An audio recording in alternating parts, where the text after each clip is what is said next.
सरकार मान जाएगी भाई, एक आध महीने में मान जाएगी। हो देखो इशू किसान का ये है,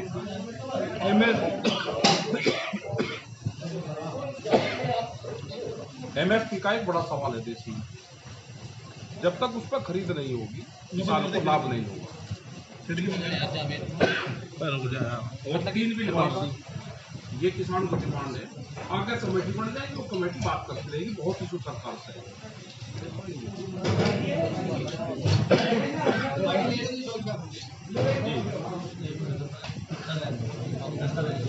अरे गले खराब है ना, रात को चले सोते हैं जी।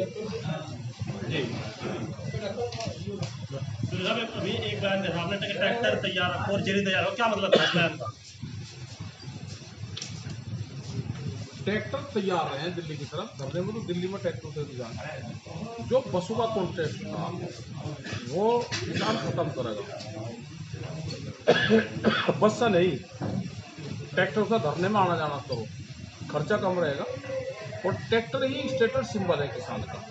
जब हम जमीनों को पाड़ते हैं, उससे अपना करते हैं, तो वही हमारा घूमने का भी औजार वही रहेगा।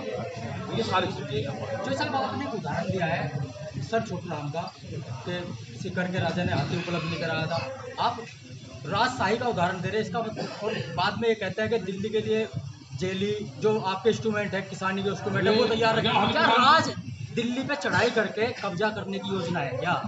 हमने ये कहा कि दिल्ली मान नहीं रही, जो दिल्ली के चारों तरफ को धर रहे हैं लोग, वहाँ पर आते जाते रहे, एक नज़र खेत पर रखें और एक नज़र दिल्ली के धरने पर रखें।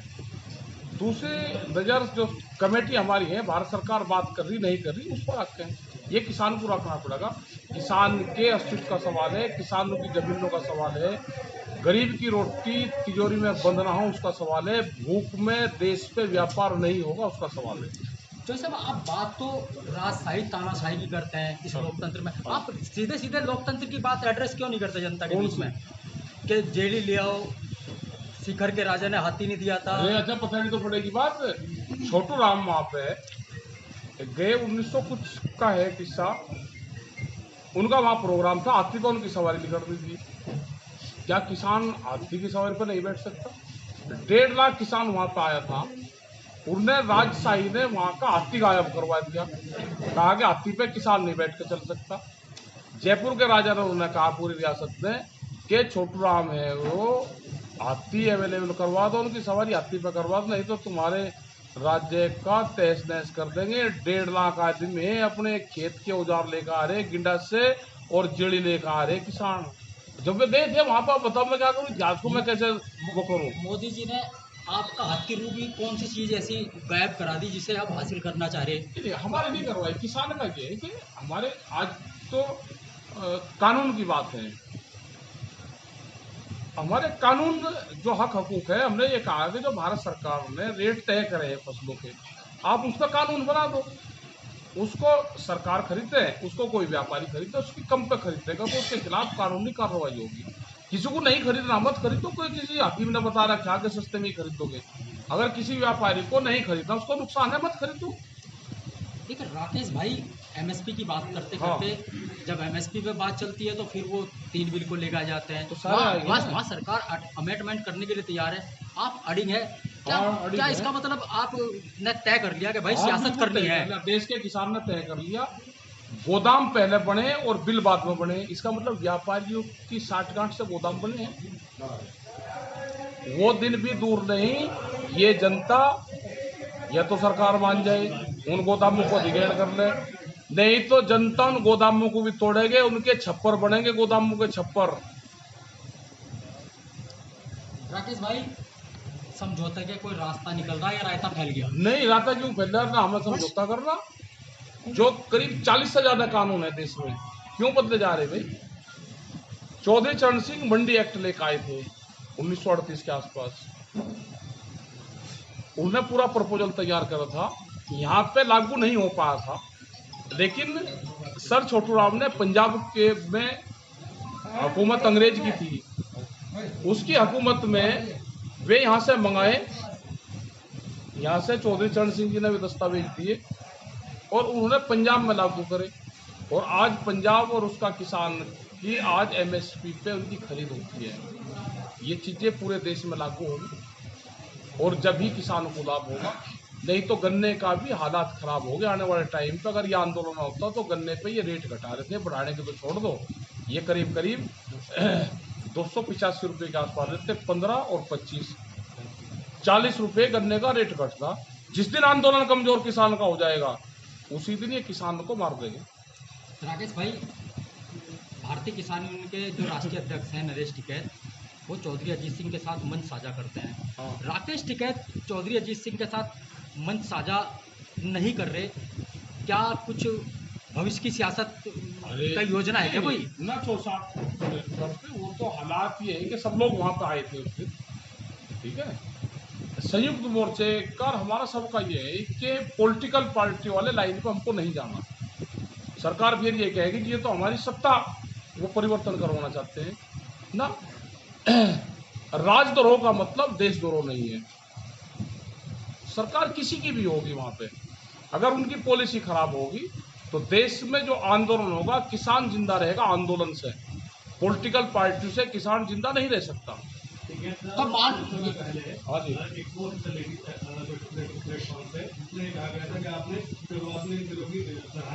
नहीं, वो एक हिंदुस्तान में कटिंग थी जब ये बिल आए।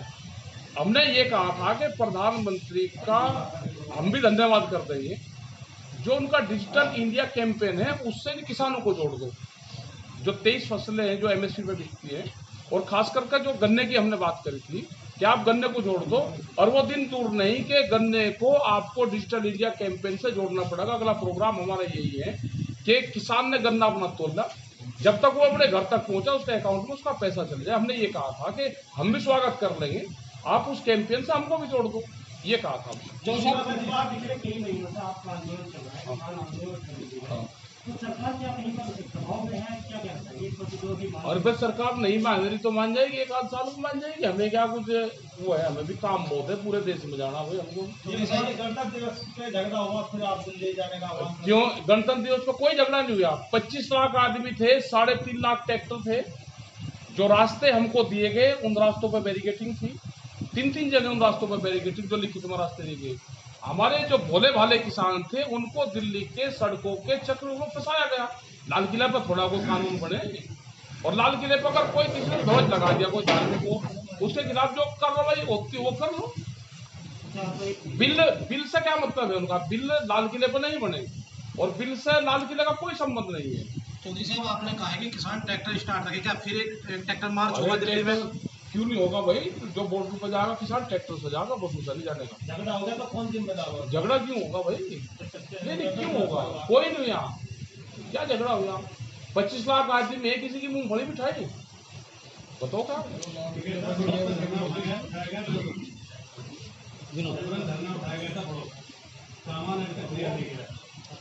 पूरा और लोग आपकी तरफ देख रहे थे, आपको कोई बड़ा बयान है? मतलब जिन्होंने दिल्ली पर राज करा हो, आज उनके घर से कोई पुलिस वाला उठा कर चला जाए, सामान, अरे सामान तो छोड़ दो, सामान तो वो है, वो तो उसका संग्रहालय बन जाना चाहिए वहीं सामान में। ये तो क्रांतिकारी क्षेत्र है, जहाँ सामान रखा है उसको तो सील करके संग्रहालय का बोर्ड लगा दो। आने वाले 100 साल के इतिहास में भी तो देखा जाएगा, जहाँ सामान रखा है उसका संग्रहालय बनाएगा जिस पुलिस वाले ने संग्रह कर रखा। ये धरने फिर शुरू होंगे, ठीक है।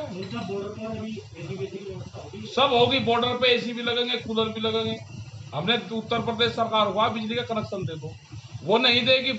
दिल्ली सरकार दे दो, वो नहीं देंगे, जनरेटर लगेंगे, सब चीज होगी, कोई दिक्कत नहीं है। देखिए, किसान मोर्चा ये कहता है कि मोदी सरकार अहंकारी सरकार हो। हाँ, अहंकारी है। क्या ऐसा नहीं लगता राकेश टिकैत को कि राकेश टिकैत के गाजीपुर पे जो आंसू निकले उसकी जो ताकत थी, उसके बाद राकेश टिकैत अहंकारी हो गया? नहीं, हम कहाँ हैं अहंकारी हो गए? हम तो भाई पूरे देश में घूमने लगा, अरे पूरे शायद गद्दी दिखाई देने लगी राकेश टिकैत को। देखो, नहीं हमारा गद्दी, हम तो पहले भी, ये पूरा जो क्षेत्र है पहले भी आंदोलनकारी है, और वो चीज नहीं किसी को पता। 2002 में हमने तो पार्लियामेंट पर ताले लगाए किसानों ने भाई। 2002 में तो पार्लियामेंट के गेट के ताले लगाए, 45 मिनट तक पार्लियामेंट का गेट बंद रखा।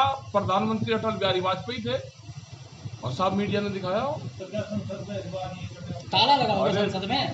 अरे हम ताला क्यों लगा, ताला तो लग रहा है दिल्ली के चारों, ताला ही तो लग आप रहा है। लगाओगे ताला दिल्ली की संसद लग में? तो रहा है दिल्ली के चारों आप तरफ। अपनी बताओ ना, दिल्ली की संसद हम- में ताला लगाओगे? हमने तो ये 40 लाख ट्रैक्टर लेके जाओगे आप? 40 लाख ट्रैक्टर का मतलब वो नहीं था। 40 लाख ट्रैक्टर ये है कि जो भी इस आंदोलन से पूरे देश में जुड़ेगा, अगर कर्नाटक के 10,000 ट्रैक्टर बेंगलुरु में आए हैं तो भी इस आंदोलन का हिस्सा है।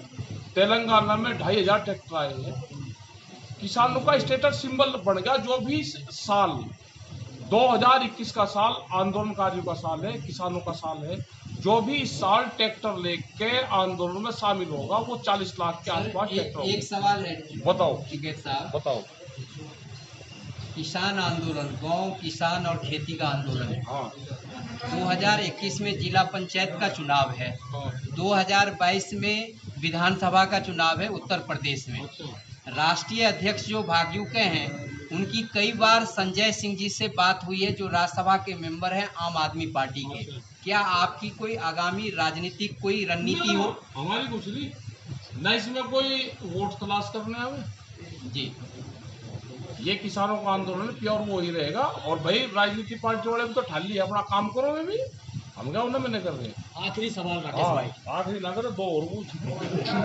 क्या राजनीतिक मामले में नरेश टिकैत और राकेश टिकैत के बीच में अंतर है ना, क्या? कोई अंतर नहीं। नरेश राजनीतिक मंच साझा कर रहे नहीं, हैं, नहीं, कहीं कहीं नहीं। क्या योजनाबद्ध तरीके से चल नहीं, नहीं, नहीं, ये लूरा कुश्ती खेल ले क्या? कोई नहीं साझी कर रहा, कोई नहीं है, भैया आपसे नहीं पूछ रहे ना हम। कोई नहीं कर रहा साझा। भाई राजनीति वालों को जो काम ही न करना अपना करो, हम क्या नहीं कर रहे, अपना काम करो। ये भी देखिए, जब आंदोलन शुरू हुआ था राकेश टिकैत सबसे कमजोर कड़ी मानी जाती थी इस आंदोलन की। आज राकेश टिकैत सबसे मजबूत कड़ी है। मैं ये कह रहा कि 40 लोग हैं हमारे, और देश भर निकल पड़ा 40 राकेश लोगों टिकैत। ने 40 लोगों पे देश की जनता ने विश्वास करा। ये 40 लोग है, राकेश टिकैत कुछ नहीं। मैं भी गन्ने का किसान हूँ, मेरा भी भुगतान नहीं होता। और जो कुछ एक आधी पर्चे हुए घर वालों ने अकाउंट कर रखा साझे में, वे काल ले। तो ये आप दावा कर सकते हो आज की तारीख में कि राकेश टिकैत या नरेश चुनाव टिकैत नहीं लड़ेंगे। राजनीति में किसी के साथ खड़े नहीं नहीं, हम होंगे? नहीं खड़े होते भाई। हमें क्या पता रहता है, हम क्या सब दे रहे कि कौन मंच पर आ रहा, भीड़ में कौन आ रहा। अब वो राजनीति कौन नहीं कर रहा। हर आदमी, जो आदमी वोट देता है, सब आदमी राजनीतिक है, सब आदमी सबको वोट टिकैत देते हैं। साहब, आपने पीछे चुनाव लड़ा था विधानसभा का, लोकसभा, आगे भी लड़ने का इरादा